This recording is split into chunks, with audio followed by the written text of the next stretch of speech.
Hey everyone, welcome back to the channel. Today, we're diving into something super practical. How to send Ethereum on Kraken in 2025.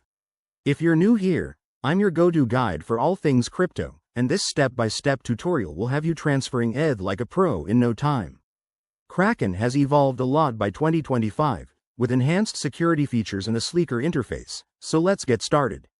First things first, make sure you have a Kraken account set up and some ETH in your wallet. If you don't, pause this video, sign up, and verify your identity. It's quick and essential for security. Once you're logged in, head to the dashboard.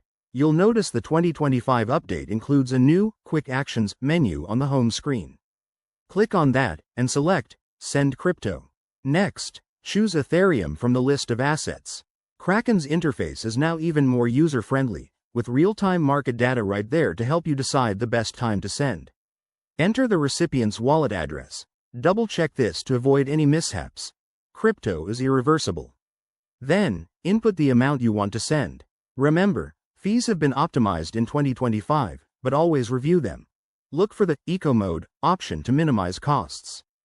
Before you hit Confirm, Kraken will prompt you for two-factor authentication, another great security upgrade.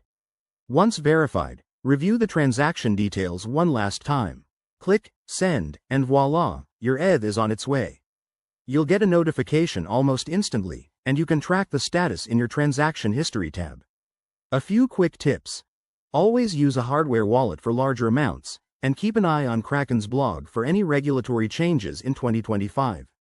Sending ETH is straightforward, but staying safe is key in the crypto world. If this helped, give this video a thumbs up, subscribe for more tutorials, and drop a comment if you have questions. Thanks for watching, and I'll see you in the next one.